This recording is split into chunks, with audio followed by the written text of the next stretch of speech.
அண்ணா பல்கலைக்கழகம் மற்றும் அதன் கீழ் இயங்கும் பொறியியல் கல்லூரிகளில் உயர்த்தப்பட்ட தேர்வு கட்டணம் மாணவர்களின் கோரிக்கையை ஏற்று நிறுத்தி வைக்கப்படுவதாக அமைச்சர் பொன்முடி அறிவித்துள்ளார். சென்னை அண்ணா பல்கலைக்கழகத்தின் கீழ் 440க்கும் மேற்பட்ட பொறியியல் கல்லூரிகள் செயல்பட்டு வருகின்றன. இந்த கல்லூரிகளில் உள்ள அரசு ஒதுக்கீட்டு இடங்களுக்கு ஆண்டுதோறும் அண்ணா பல்கலைக்கழகத்தில் மாணவர் சேர்க்கை கலந்தாய்வு நடைபெறும்.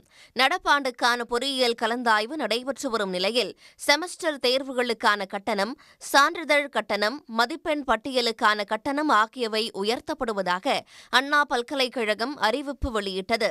தன்னாட்சி அதிகாரம் பெற்ற கல்லூரிகள், தன்னாட்சி அதிகாரம் பெறாத கல்லூரிகளிலும் 50% கட்டணம் உயர்த்தப்படுவதாக அந்த அறிவிப்பில் தெரிவிக்கப்பட்டது. இந்த கட்டண முறையை ஒவ்வொரு ஆண்டும் 5% வரை உயர்த்தவும் திட்டமிட்டுள்ளதாக அறிவிப்பில் கூறப்பட்டிருந்தது.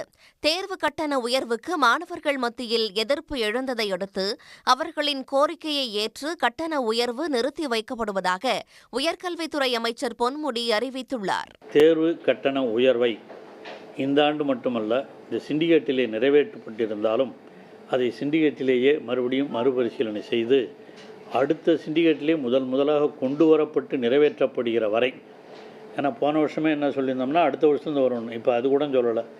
இனிமே புதியதாக சிண்டிகேட்டில் அறிமுகப்படுத்தப்பட்டு இதற்கான ஒரு பில் பாஸ் பண்ணப்பட்டு பண்ணால் தவிர இந்த தேர்வு கட்டணத்தை கண்டிப்பாக நிறுத்தி வைக்கிறோம்.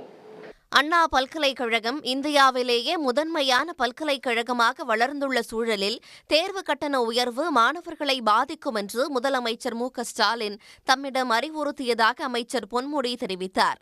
முதலமைச்சர் உத்தரவின்படி 2 வருடங்களுக்கு தேர்வு கட்டணம் உயர்வு இருக்காது என்றும் அமைச்சர் பொன்முடி உறுதியளித்துள்ளார். உடனுக்குடன் செய்திகளை தெரிந்து கொள்ள சன் நியூஸ் பெல் ஐகானை கிளிக் பண்ணுங்க.